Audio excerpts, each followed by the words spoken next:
Hello everyone, welcome to Rockstar Gaming. My name is Eric. Today we're going to be going ahead and taking a look at all the newest updates since our last update video on Zombicide White Death from CMON Games. Specifically, we're going to be looking at updates number 30 through 45. So let's not waste any more time blabbing. Let's go ahead and take a look at the updates. All right, so here we are with Zombicide White Death. We are currently at $1,369,079 with 11,505 backers for the game and 14 days to go. Officially, it is past midnight, unfortunately, when I'm filming this.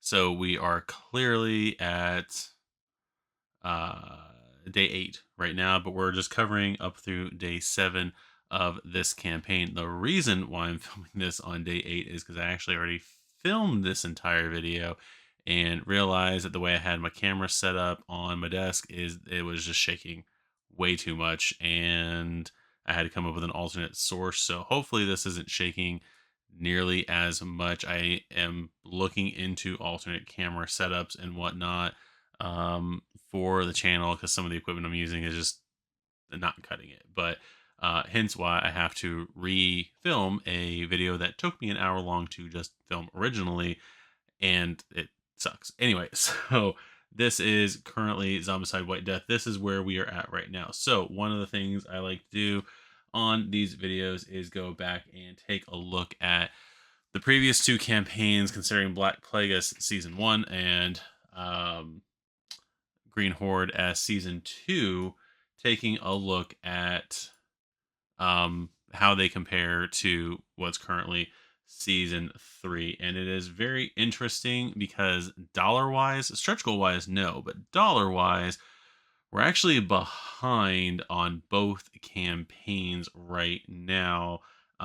Slightly stretch goal-wise, we're actually, for the same 7-day period, we are actually, I gotta math again, one stretch goal ahead of Black Plague and a bunch ahead of Green Horde. Green Horde is a little different though because of the fact that, to the point where I kind of want to go back and make sure I'm actually counting Green Horde correctly. I think I am. But dollar wise, we're really behind on both, and we're actually, I would say, we're more, at least as far as day 3 goes, we were more in line with the numbers for Undead or Alive. Now, I don't have the numbers in front of me for Undead or Alive. I do plan on, for my next update video, unless they put out on day 8, they put out an expansion, then not. But I do plan for one of my next major update videos to include the numbers for Undead or Alive into this, just because this campaign is tracking more with that one. But while also going and looking at what Green Horde and Black Plague did. So with that said, at the moment, Black Plague at the end of, during their 7-day period, unlocked, I'm realizing, 41 different stretch goals, but that's also counting all the stretch goals that were 4 more NPC zombies, and then another 4 more NPC zombies, another 4 more NPC zombies, all those things. And they had a lot of 1 more wolf abomination, 1 more, or yeah, 1 more necromancer, 1 more abomination, that kind of thing. So yeah, they unlocked 41 stretch goals during their time, during that 7-day period. During the same 7-day period, Green Horde unlocked 34 stretch goals. This campaign, as of my cutoff is midnight, but as of midnight, unlocked 37 stretch goals plus 6 daily unlocks, bringing the count up to 43 total unlocks throughout the campaign so far. Now, none of these totals are counting the characters in a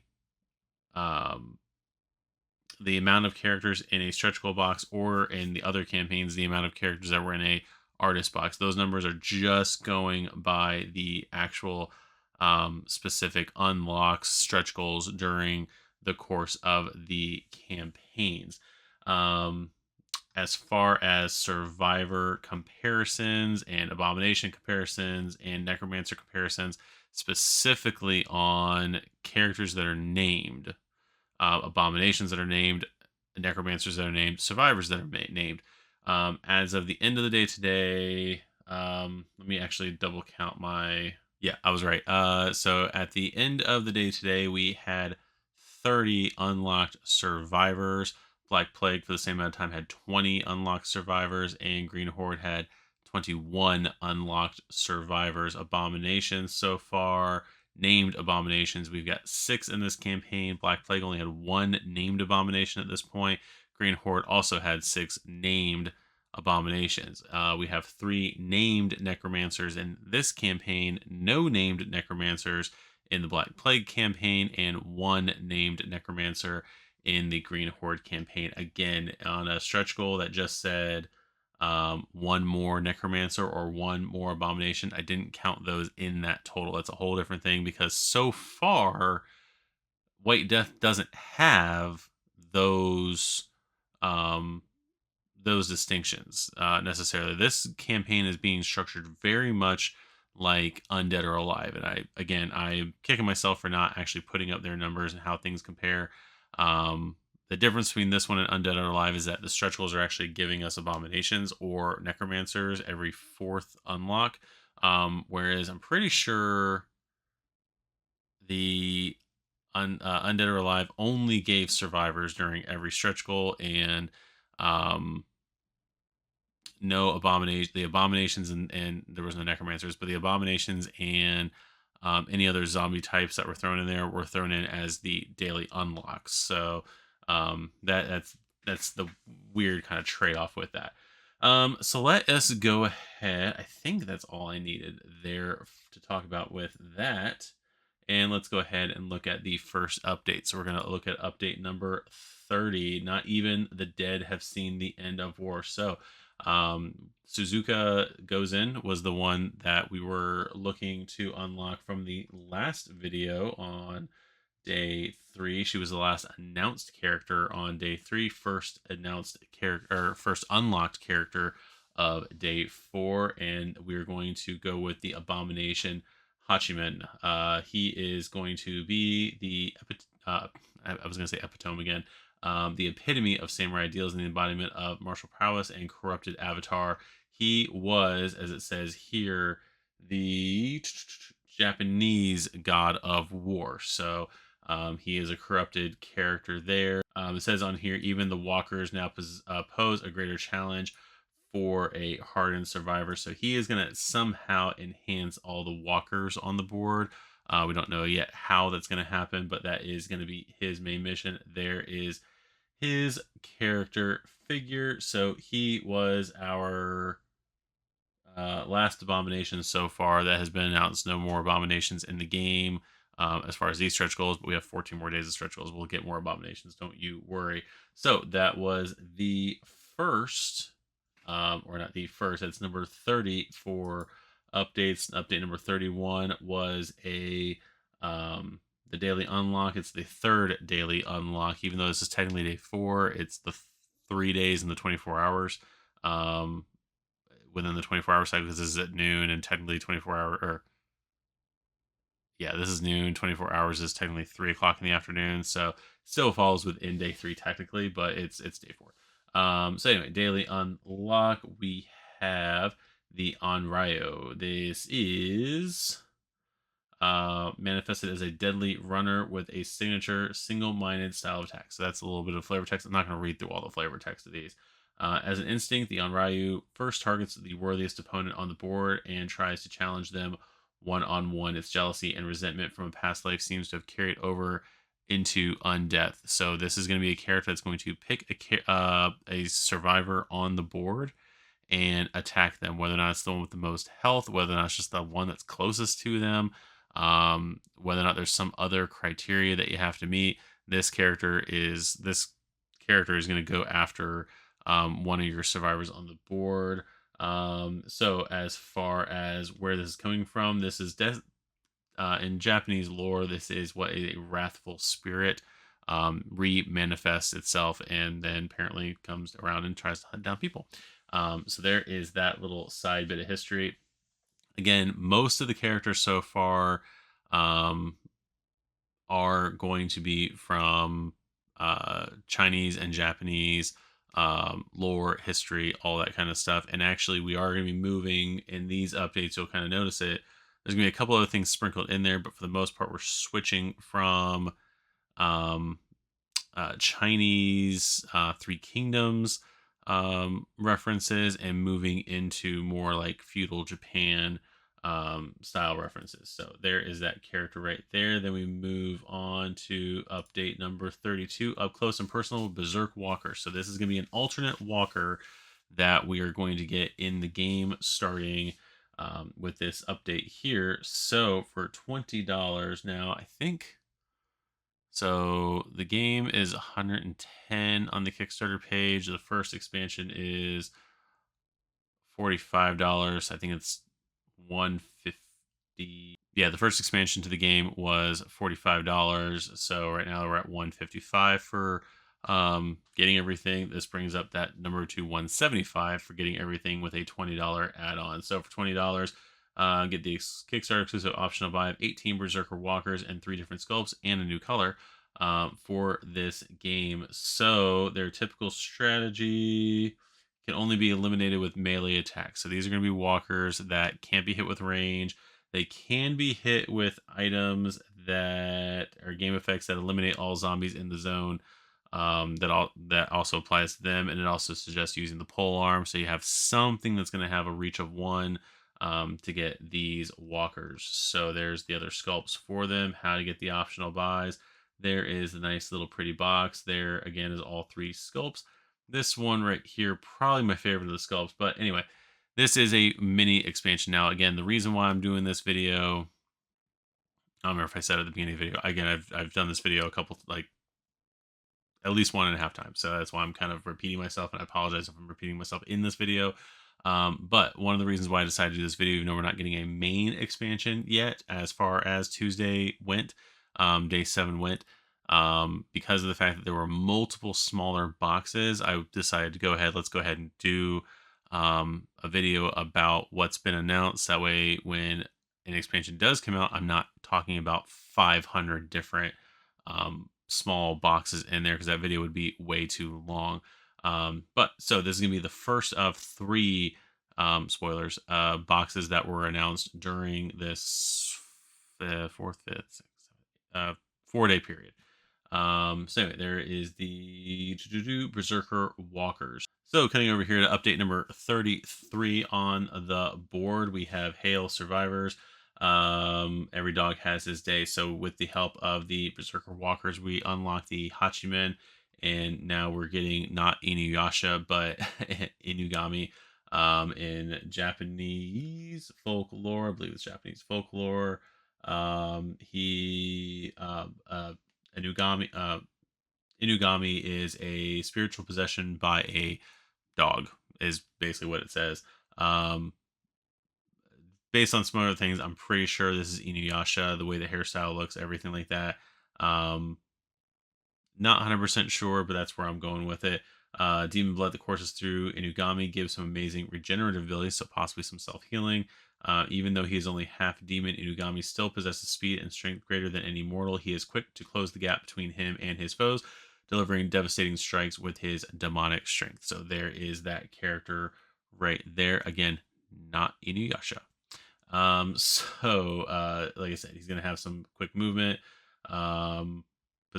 Potentially, possibly some help self-healing, so we'll see how that goes. And there are his character sculpts. The next update we have, odds may be stacked, but she'll never falter. So after we unlocked Inugami at 1.150k, we get our next stretch goal at 1,190k, which is Tomoe Gozen. She is I have written down here, all I have written down here, I'm pretty sure, yes, is female samurai.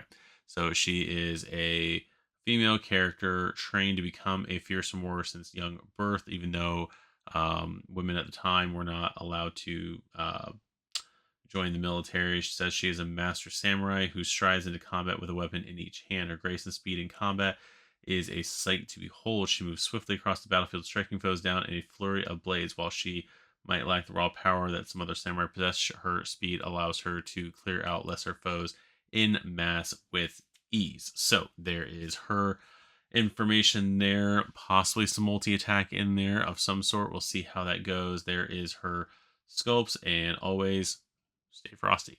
But that is going to be that character right there, and I believe yes. So I apparently ignored it.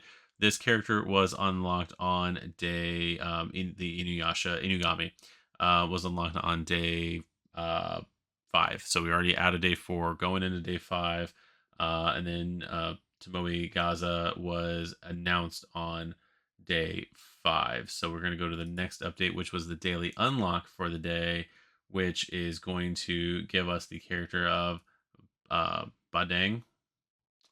Badang deal with the devil means that any weapon he wields is sufficient to crush even the largest foe. So possibly his character ability probably gives him um, more power when doing a melee, possibly turning a 1 into a 2 hit, something like that. His body also has become unusually resilient to damage, allowing him to shrug off hits as though his skin were made of stone. So not a regenerative ability, but possibly some like self armor kind of thing. All I have on here is that he is a South Asian strongman. So, and he even talks about that as he captured a mischievous demon who had been making trouble in his village. He made a bargain with a demon, the demon's life for great strength. So there you go. Very Southeast Asian strongman right there. There are his character models right there. The next update will be here's some chanting from Beyond the Gates. So, next update, we go to update number 36, Gaze into the Face of White Death. So, this update is basically kind of going over things we already know about the game, but kind of giving them a little bit more clarity. Even right here, we see a lot of the new tiles that are going to be in the game. And just some of the changes on there, showing what some of the ruins look like, the battlements. I'm still hoping for 3D battlements to put over top of these. I know they're not going to look good as the drawings themselves, but I would love to see these in 3D, as well as the rope ladders and the cauldrons. I just think they'd be awesome to be like basically hanging off the wall. That you can go up and down. If not, I'm pretty sure somebody's going to be 3D printing, put some files for 3D printing. But we'll see how that goes. And then right here, Zombie Siege. They're going to have their own cards. When the siege comes up, they'll be able to climb the walls. The actual regular zombies, not just the Khan Abomination. So that's going to be something to look forward to. Corruption goes into a little bit of what the corruption does. I believe. Let's see. When the corruption is spread, it nullifies all the. It goes into on the necromancer. It talks about it. So, yeah, I'm not going to go into that right now. So, what I was going to say is actually part of the necromancer part of this post.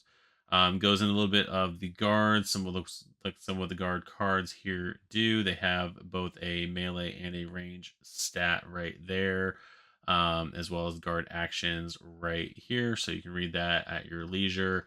There's new equipment cards right here. Talks about the new pole arm with a range 1. However, they may not use it to attack in their zone. So, there's the pole arm right there. So the pole arm looks like it's 1/1, not 0/1. So there is that. There's some stuff about the freeze ability. There's some stuff about the zombies. Spot 1, 2, 3, and 4. I guess the reason why they're named, and we'll get into that here in a minute. There's what the walkers look like. The runners are going to look like. The brutes are going to look like. I know I'm scrolling past these pretty quick. Let's go back up to there's the runners right there. And there's our brutes right there. It almost looks like with some of these images that the townsfolk were the first to fall. Unfortunately, as far as the brutes and the runners go, because they're not in the traditional, they're not in the same like the. I know I'm going back on it. The walkers look like they were the soldiers that were turned. whereas everybody else looks like they're more like villagers, townsfolk, something like that. So anyway, there's the brutes. There's the Khan Abomination going after the survivor, the Defiler Necromancer. So one of the things it says to add to the challenge, the numbered spawn zone is carried along with the corruption. So when they cast that corruption, it goes from the spawn zone that the necromancer came from, and it looks like it goes with the lead corruption. So that way, as the corruption is going, it will take the spawn zone with it. So that way, that's where the zombies are spawning from, which basically means that that spawn zone is just getting closer and closer and closer to the wall. And then inside, if that is true, then that spawn zone is going inside, um, inside the battlement, inside the city that where you do not want it to go. So that is everything from that. So that again is just a kind of an overlook of everything that was a part of stuff we already knew, but that they just gave a little bit more detail in this post. So I would definitely recommend going back and reading through this post. I'm kind of breezing through this update, especially right here, just because of just timing and whatnot. Just trying to make sure this video is not like 2 hours long. But the next update that we do have, so now we're on the 10th. So we're officially on day 6 now. So let's say the Source Saint, Hail Survivors, Fast and Deadly, Tomoe arrives. Our next stretch goal is a famed warrior, military strategist, and a philosopher. This man is a jack of all trades. So we are now getting Miyamoto Masashi. I think I did that one right. He's a Ronin. He's a lone wolf, preparing to rely only on himself and his trusty katana. Wields the blade expertly, having spent years traveling lands to improve his martial prowess. But a Ronin's life is not easy, and picking one's battles is crucial to survival. Even though his abilities with the katana are unparalleled, he doesn't balk at a tactical retreat to live and fight another day. So I'm assuming he's going to get some boost to melee, possibly even a boost to movement. I don't, again, not having played really through Black Plague, I don't know if he's going to get some kind of boost where he can actually escape without having to take the penalties for movement if he's in the same zone as a zombie. So we'll see how that one goes right there. So that is going to be that character that and that character's model. What do I got here? I just have that he's a Japanese sword saint, or he's considered a sword saint in Japan. Again, these stretch goals are now moving toward Japan, away from China.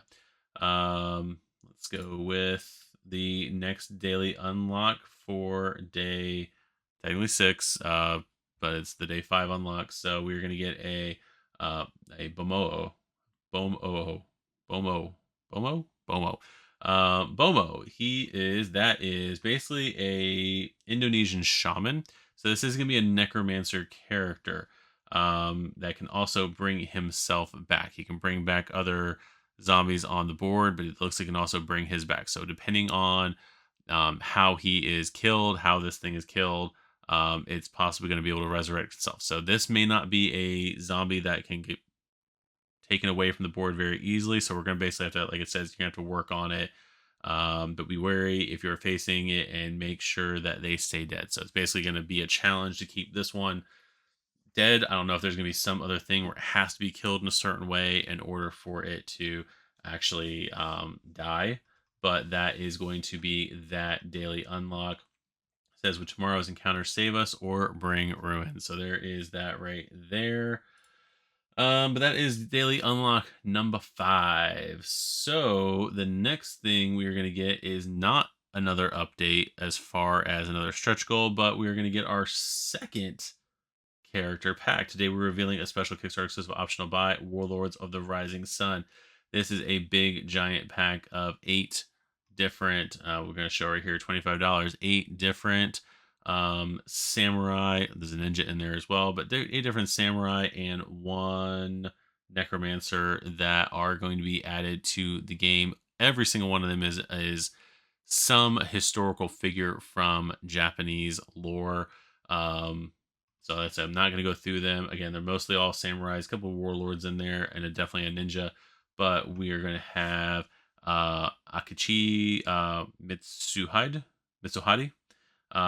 There he is, renowned general. There's his character art. I do actually like most, if not all, the character art from this pack right here. This is Ishida Mitsuari right there. I'm doing fantastic with these names. Let me tell you, butchering like crazy. So let's see. So again, this is looks like it's going to be a spellcaster character. Looks like there's two specific spellcasters in this one, and I love this giant mane of hair right here. It's crazy. Uda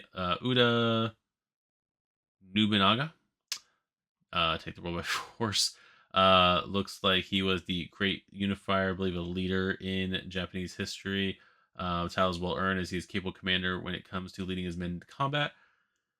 He achieves much more when he has loyal allies by his side, coordinating their movements and leading his tactical expertise. So he's probably going to have more robust moves for the guards, I would assume, or possibly boons for the other survivors in the game. So there is that one right there. Takeda Shinjin. Um, let's see. While most would admire the mighty ferocity of the tiger, many forget they're also cunning, intelligent beasts like a tiger.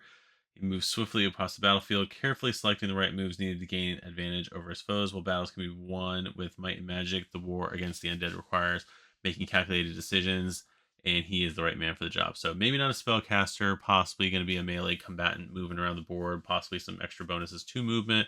Again, we won't know until a year and a half from now when we actually get the cards for these characters because they probably won't show them to us beforehand.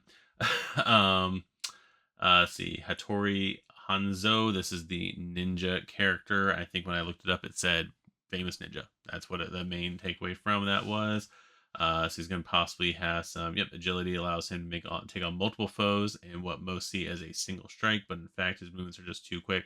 So it's possibly going to have something where he can do a multi attack, although technically already multi attack, doing a multi attack, but um, he's going to just basically be able to take out probably a bunch of walkers, runners, those kind of foes all in one strike or get some bonus to it. Let's see. Toyotomi Hideyoshi. Let's see. Another, like I said, another samurai character. Do like that headdress right there. Wonder how that's going to come out in the actual figure. Um, uh, Tokugawa Yasa. Sure. Um, let's see. He's an expert tactician. He's confident he'll either be able to escape or defeat them all. So, spell casting at proficient spell casting from Mars. He's gonna be a ranged spellcaster potentially there.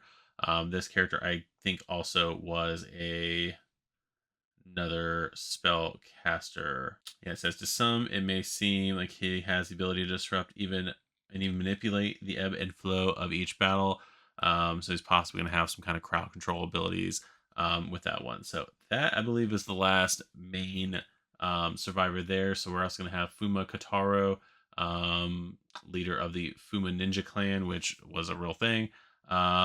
So he is going to, let's go ahead and read his stuff. Leads the undead cohort steadily toward the beacon. This master of subterfuge wields powerful necromantic magics to enhance and augment the zombies that he commands. So he's going to possibly give the zombies a boon, give them a buff. When adding him to your game, shuffle 3 of his necromancer cards. Oh yeah, he does. Into the necromancer deck, depending on the card that is drawn. He and his minions gain immunity against certain types of attacks. Keep his necromancer card near the board for everyone to see. This effect changes once a new Fuma Kataru necromancer card is drawn. So there's that one. This one basically says he's immune to magic attacks. So the other ones are probably melee or possibly even range attacks. So we'll see how that goes. But there's the Rising Sun. So the Rising Sun brings our total up to $25. So that's going to bring us up to $200 even for the current listed packs. So that's where we're at with this right now. The next update, still on the 10th. Still on the 10th. We still on the 10th? Yes, we're still on the 10th. So we unlocked Miyamoto Musashi with the Warlord Rising Sun, and now we're going to get Death Notes, a Necromancer figure. Dun dun dun. This one I'm pretty sure is from the movie Kung Fu Hustle. That's where everything I can see from references where these are coming from. So not a historical figure. We're starting to get a few more pop culture, especially if that one is Inuyasha. this one we're definitely getting a Kung Fu Hustle reference right here.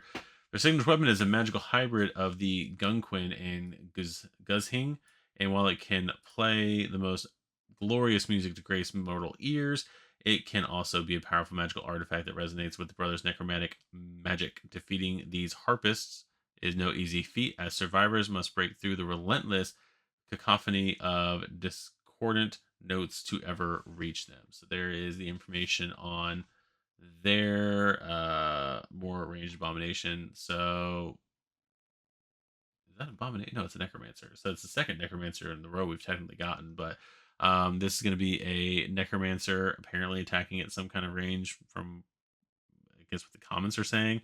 Um, but yeah, that's going to be something pretty neat. Um, it says enough with the theatrics. So we unlocked them at 1280K. And the next thing we're going to get is back to more survivors. We are going to get now Mu Gaiying at 1320K. I have my notes that she was a legendary heroine from the Song Dynasty. Again, going back into believe it was Japanese culture. I might be wrong. This might be more Chinese culture. Um, let's see. Met her husband in prison. There was that one right there. That was actually kind of interesting. But being the fierce warrior that she is, going easily extinguishes her foes as she dances through the battlefield. Her movements are fluid, and she strings multiple attacks against enemies, cutting them down with precise, elegant strikes. Yet this warrior is not only proficient with the blade, she is just able to pepper her foes with bolts of magic should she choose to do so. So a melee combatant, possibly with some range magic there, or some kind of range. I don't know. I don't know how this game works. Who knows? So anyway, stay frosty. So that is that stretch goal right there. The next stretch goal we got is now we are on. No, we actually were on the 11th here. Death Note's got, yeah, the Death Note's got officially locked on day 11, which was not day 11, the 11th, which was day 7 in the campaign. That's where I would think I was trying to go with that. So this is, did I go? Yeah, we talked about the character already. So now we're going to get the unlock for, it says day 6, but it's technically the day 7 unlock.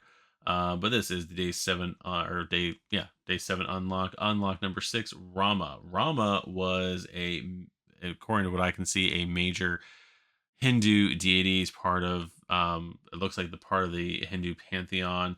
But he is and was unlocked as a just daily unlock. You just get him.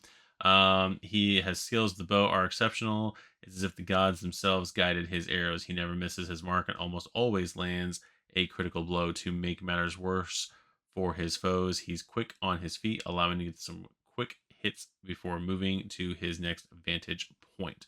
So possibly some bonus, some kind of bonuses to shooting them moving or something like that. Kind of like maybe the opposite of the charge ability from Undead or Alive. We'll see. But that is going to be his character, and it says, "I hope you are up for a little mischief tomorrow." That is, I don't think, a survivor. Almost looks like the Cactus Queen is coming into this one. But no, we're gonna get some possibly some other zombie tomorrow. Let's see. Yeah, it actually looks like the unlocks. Let's see. The first unlock was the Rakshasa, which is a walker. Then unlock number 2 was a survivor. Unlock 3 was the runner. Unlock 4 was another survivor. Unlock 5 was a necromancer. I don't know why I brain farted there.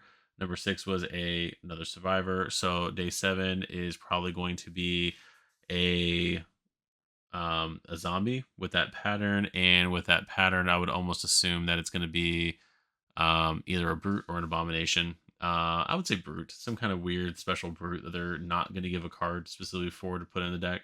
But we'll see if they actually do that. I know that's one of the things requested for the game, is to have um, have specific cards for the spawn deck to put these guys into, so you're not just like randomly throwing a character in there.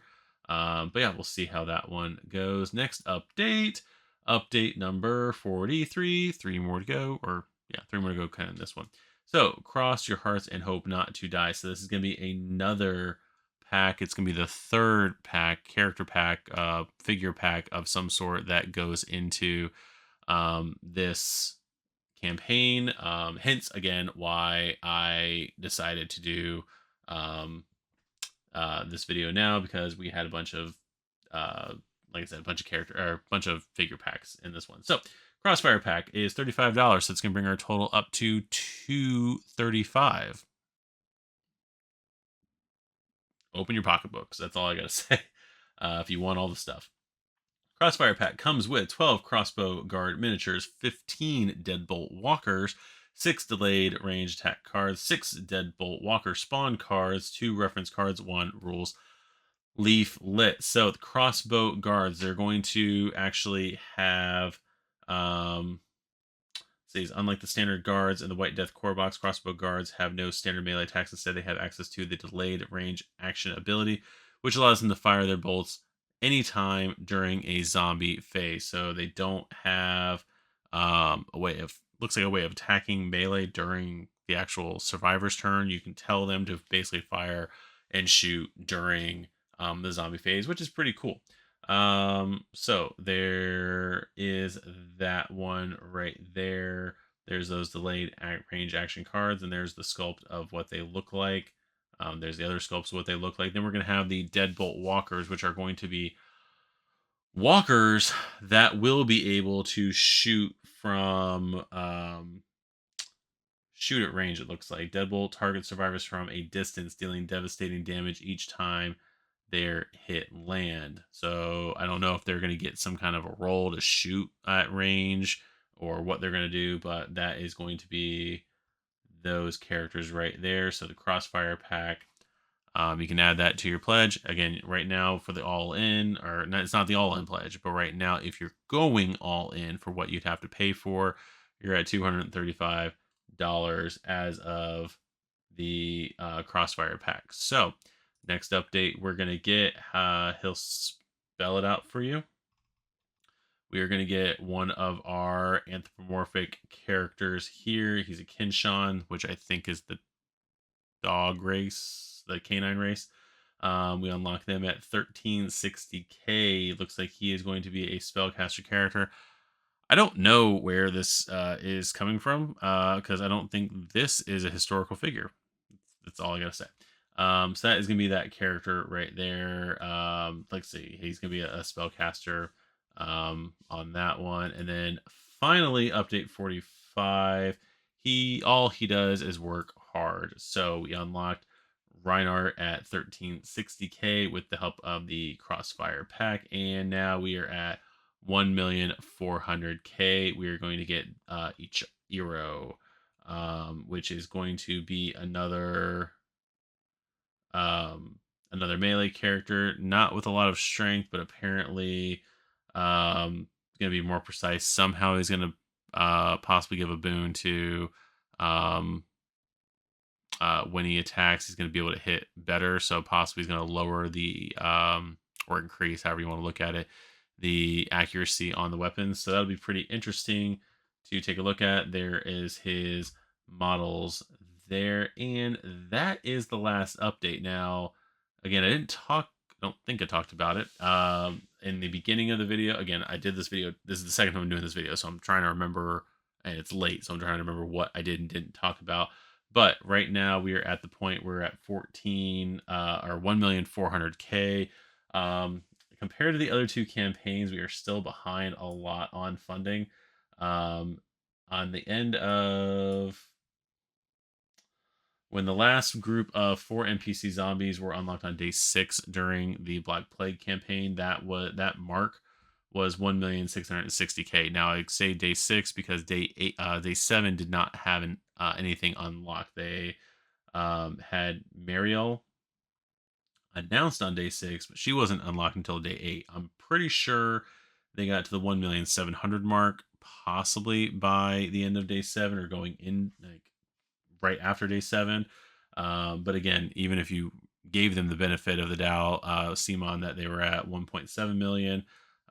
This campaign is still 300,000 below that campaign. Same thing with Green Horde. They were actually the last um, unlocked character on day 6 was Lavidia, and she was at 2,170,000. The next stretch goal that was unlocked were the four fatty busters. They were unlocked on day 8, but their stretch goal was 2,270,000. So it's probably good estimate to say that at the end ish of day 7, they were probably at the 2.2 million mark with that. So again, kind of low as far as what the um, though we have more stretch goals, the funding amount is lower. And again, I will, for the next video, I will start to compare Undead or Alive, because just the way that campaign was set up, the, the amount of money for the stretch goals, the way the stretch goals were set up with the daily unlocks, this campaign, even though it's a um, fantasy line with Black Plague and Green Horde, is definitely functioning campaign wise and structured more like Undead or Alive. Now, granted, it's been 6 to 8 years since those two games were made, and Undead or Alive, I think, was like 2 years ago. So CMON's changed up how they present their campaign since then. So that just might be the evolution of it. Because I'm trying to think. Marvel United hasn't had any daily unlocks where you just got them. Marvel Zombies did. And like I said, Undead or Alive did. So, like I said, the last two Zombicide games, if you're counting Marvel Zombies definitively as a Zombicide game, um, yeah, they've been doing the daily unlock thing. So that is where we're at right now in this game. So let's actually go back up here.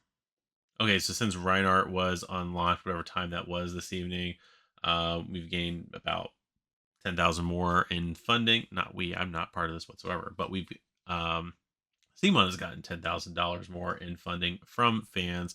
So we are on our way at the moment. We need 30,000 more to get to the next level. And so far, actually, also looking at it, the highest jump that I can tell in funding is there were a couple of 50,000 jumps, but again, like I'm saying, the at this point in Green Horde, I mean, they had $100,000 jump, so between two stretch goals, so we are an 80,000 spreadsheet right here. So yeah, the biggest jump we've got is about 50,000. This jump right here is only 40,000 between the last goal and the current goal going on, so not giant numbers, not like the was it like 500,000, I think, was between Marvel Zombies. Some of the stretch goals in there. Yeah, it was something high. I don't remember what it was. And that campaign was crazy, so I'm not planning on comparing this one to that one. But anyway, so yeah, that is all the updates so far up through update 45 on Zombicide White Death. So I'd like to thank you guys for checking in with me on this one. I don't know when we are going to do another update on there. I'm really hoping for my sanity on Wednesday, because technically I'm filming this on Wednesday morning. It's very early. I'm gonna go to bed, edit this, take the kids to school, edit this, put it out in the morning, and probably 2 hours after I put this out will be when the 12 o'clock update comes out. And then if they announce another expansion or anything like that, it'll be an hour after that. So I'll get a good 3 hours on this one before new information comes out. Oh my gosh, it'll be great. But I'm hoping that an expansion is not coming out tomorrow. If it's another small box, I might wait until Friday night to do this. I'll cover Thursday, Friday, Wednesday, Thursday, Friday. I might just go ahead and do that anyway, just because I don't want to I don't want to have this again where I got like three major things. Might cut it down to where if two small boxes or two boxes come out, especially if one of them is the expansion, I'll probably do videos on that at that point. So Like I said, be on the lookout if I can't even say be on the lookout for that. I don't know if that's what I'm gonna do. Anyway, I'd like to thank you guys for tuning in for that. We're going to continue to do these videos on White Death. We're also going to have, again, if you're here for this rambling, this is just my thoughts. Bless you though. But we are going to do probably some unboxing videos of the Masters of the Universe board game. I've already filmed the core box. I'm still trying to figure out how I want to format the other boxes. We are doing them as separate boxes. If you were part of that discussion in that video, I just don't know how many separate boxes, and they will be, when I do put them out, they will be coming out very close together. The first one might be a little bit early, but I'm definitely gonna film all the other ones very close together and put them out very close together, so that way they kind of just go into one playlist together.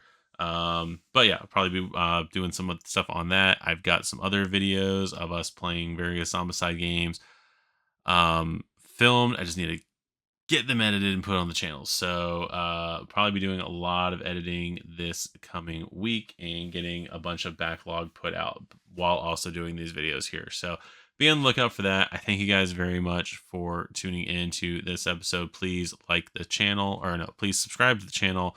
Like the video, it helps us out a lot. We are at, I think, around 140, 141 subscribers at this point. So anything you guys can do would greatly help us out. And yeah, we'll just you guys take care of each other, and we will see you in the next video.